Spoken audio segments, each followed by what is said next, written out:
Good morning, everyone, and welcome to Morning Market Movers, where we do live analysis for day trading and take a look at hotspots in the markets for today, Monday, June 6th. My name is Todd Rich. I'm with Nadex. With me from Keep Trading Simple, we've got Brian Caprice.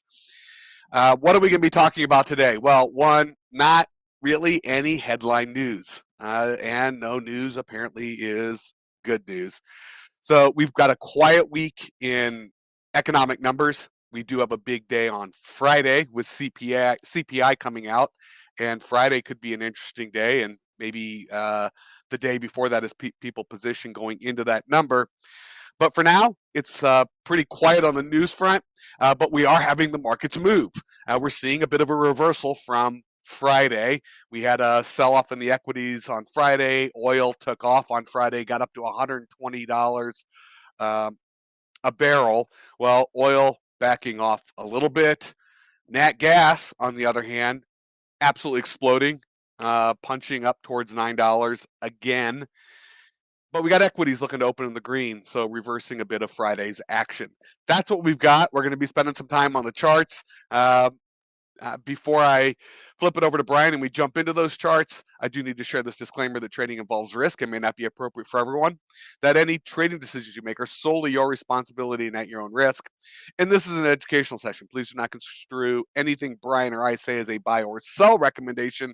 We are doing this for your education purposes.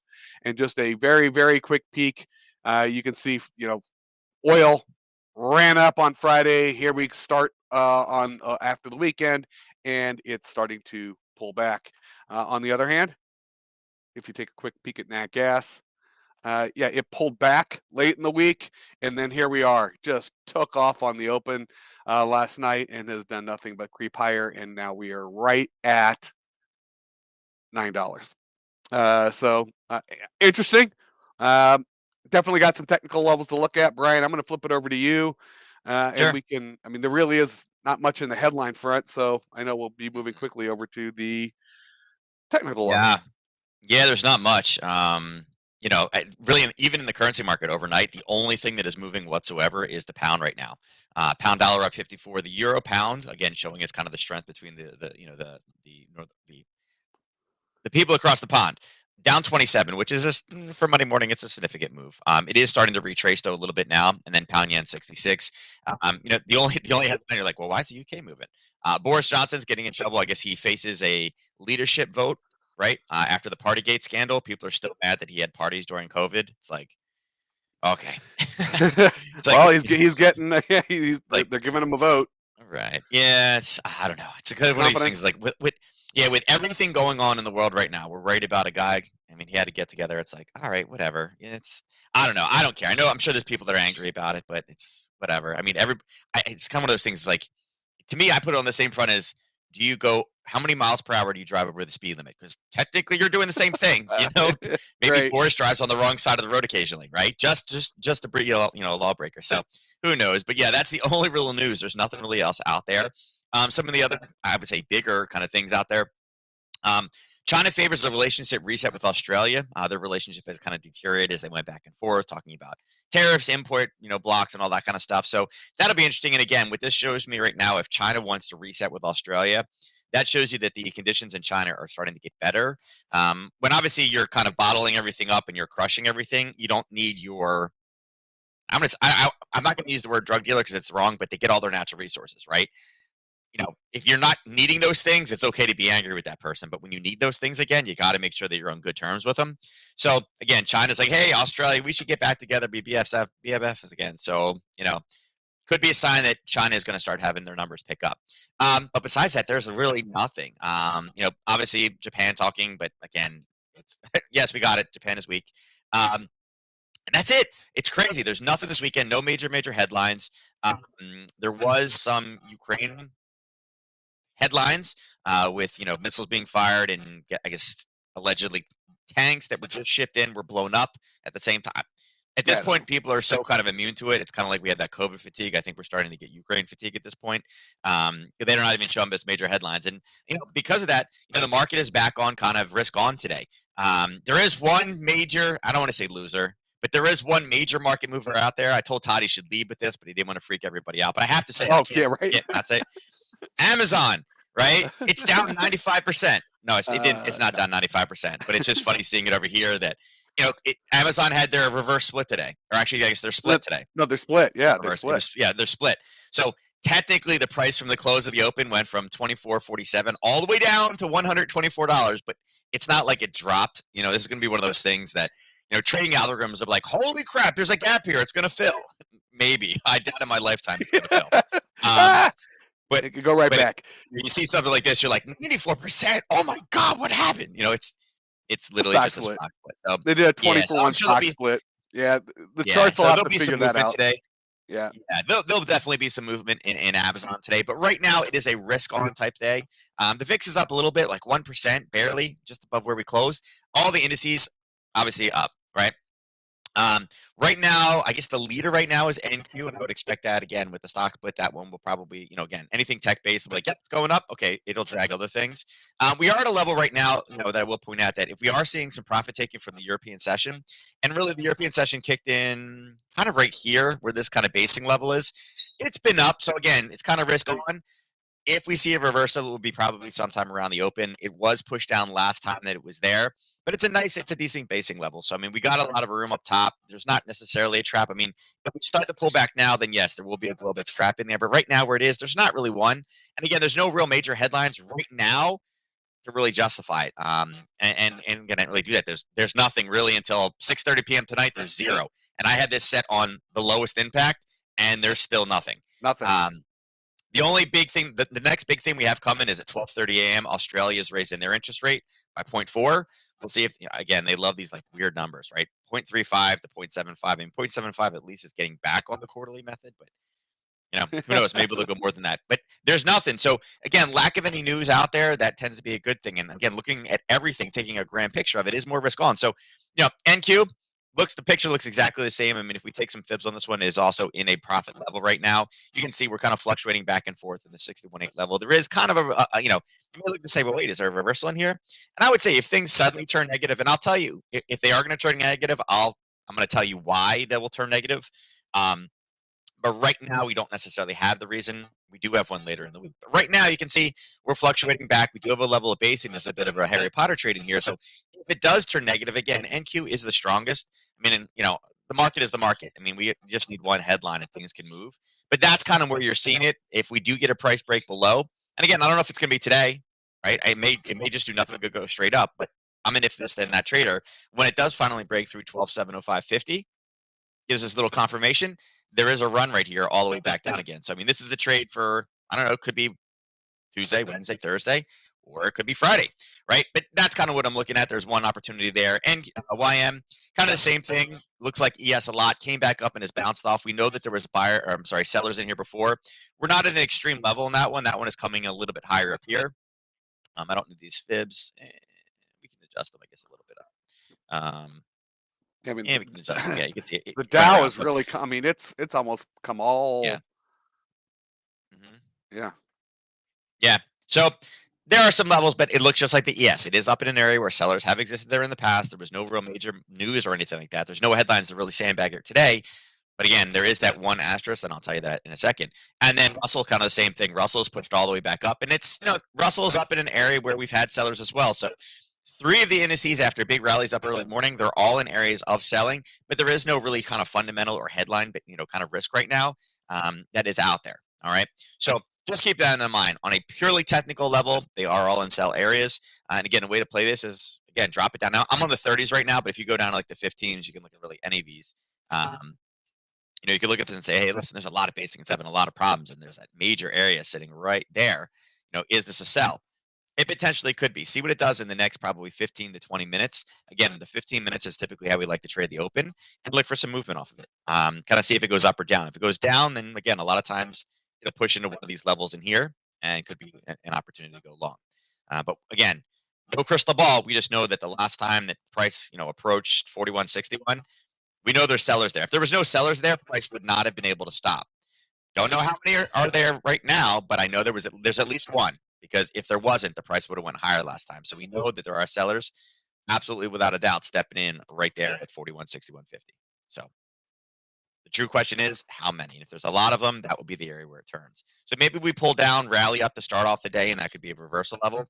Again, that's where technical trading comes in. You got to kind of see, and these are always a little bit weird. Now, energies have moved. Oil pulling back a bit. Yeah, oil pulling back a bit, and I hate to say it, it's pulling back. It's in the red. Oh, it's all the way down to 118, 119. Yeah, I mean it's down 0.13%. So yeah, it's red, but it's still 118.75. And again, all the comments we heard last week are up. There was actually an interesting article. I sent it to myself, and I meant to have it ready, and I completely forgot about it. Obviously, you guys know my mom's situation with everything. She actually got admitted. I think she's coming out of the hospital today, but it was a crazy weekend for me. But I did find an article that talked about how there has been absolutely zero investment into any new refineries or refining technology. And what the guy said is, why would we? All policy for the last 20 years has been nothing but we need to get away from oil. We need to crush it. We need to kill it. He's like, we can't go to shareholders and say, we need to do this investment. We need to spend $1 billion that will take 2 to 3 years to pay off when everything is to destroy our so they said it was very interesting that it's been more the policy and the last probably 15 years of kind of direction from the government, which has led us to this. That this is not, you can't blame Putin for this, that this is our lack of preparation. And it makes sense. We've been driving to this clean energy for so long. Is that we've taken zero investment. We could do things, but no shareholder is going to pay for that when, the entire, and I was like, that's a very interesting read on. I never thought about that before, with all the drive towards alternative, technologies. So we're stuck with the 118.90. Is it going to go higher? I keep saying that I feel like it is. I feel like the end of this is not here. Saudi Arabia can say that they can produce more, but at the same time, remember, it's not that there's not enough. I mean, yes, I think there is probably a bit high demand right now, but the price of oil, if you're going to blame it on Putin, it's because people don't want Russian oil. Right? That's why it's we want to stop the war machine. Just cut the oil off. So it's not that we don't have the oil; it's that you don't want certain oil. They still have it to sell, and there's no agreements that says other countries that we don't want to have cheap oil that will get it.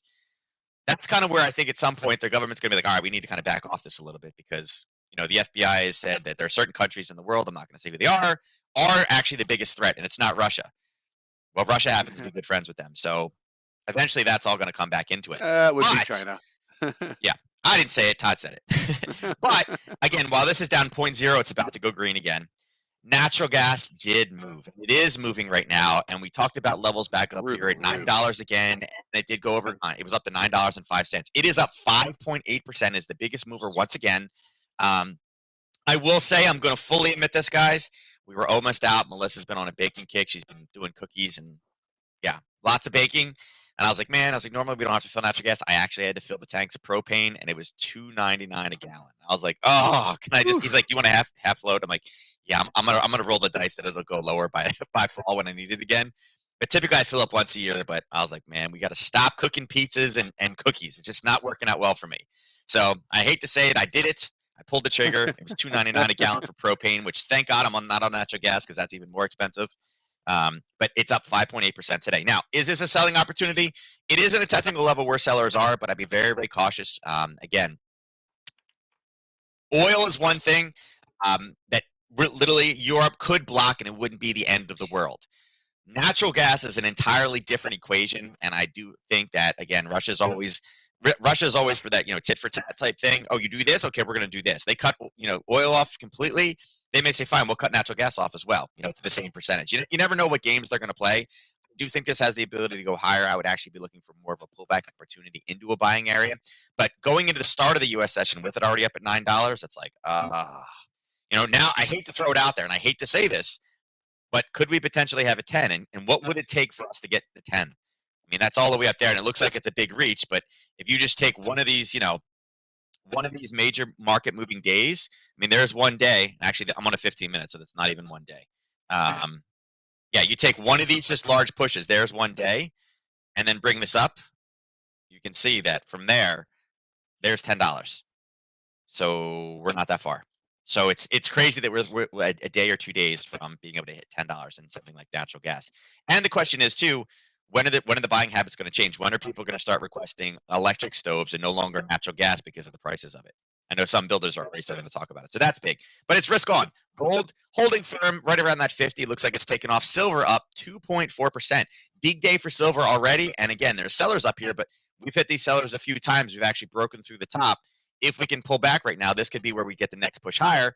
Question is, can we get to 22? I mean, we're basically at 2250. We already hit it. Can we get up to the 2275 and back up to 23 again in silver? Is it time for that to take off? But again, showing you risk on. This could also have to do with China reaching out. And the cryptos, they are all off as well. Bitcoin up almost 5%, just under right now. It was up a little while. Ethereum up almost 6%, back over 31,000 for Bitcoin, and even Dogecoin is up 3% there. So and again, bonds heading farther down. So today is a risk on day. It looks like the bulls are going to start dominating today. Again, everything is risk across the board. Now, with lack of any headlines, it could be bad. But I said I would tell you why I think it's good. But there's one big contagion. If you guys looked at Friday, you guys remember last week on Friday, it was like, oh, this is great. The jobs thing's looking better. Maybe they're not going to have to raise interest rates. Well, the CPI forecast right now, month over month for this Friday, is 0.7%. Previously, it was 0.3, and everyone was like, oh, inflation, that's topped, it's working, pat us on the back, it's doing great. Well, we just go into 7. It's 2.5, over 2 times, right? They were talking about a potential peak, but look at the acceleration. And we knew before that there was an acceleration before last year, but the year-over-year number, it was that one acceleration came off. Well, here's the acceleration coming back again, and still positive. We're still 2 interest rate rises in. We know 2 more are coming at least. And the question is this Friday going to be doom and gloom day on Friday with this number? We'll have to see. Yeah, we'll see what we got for Friday. I think early week bullish movement is going to be the name of the game. Look for it to go high, just in time for that CPI number. And who knows, maybe we get a miss on Friday. But right now, again, drop it down to your 15 minutes. Look to see where the action is. Right now, it looks like it's stabilizing. People are like, what's going to happen? Right now, I'm kind of leaning more towards a negative open or a negative movement from the open. But we still have a pretty nice little padding from where we closed on Friday. So that's it for today. All right. Yeah. No news, just what we got on the charts. So with that, any questions for Nadex, please email us, customerservice@nadex.com. Brian and I are also accessible. You can email Brian at support@keeptradingsimple.com. My email address is todd.rich@nadex.com. And the quick recap, no headline news. Markets are looking to reverse what we saw on Friday. We're seeing equities take back some of the losses they gave up on Friday, looking to open in the green. We'll see how the retail trader feels about that when we start trading in 30 minutes. Energies, the other hot spot. I'm saying, oil backed all the way off of $120 a barrel down to 118, but still ridiculously high, and nat gas taken off to the moon. Brian and I will be back tomorrow morning. Thank you so much for joining us. Love to have everyone here on a Monday morning.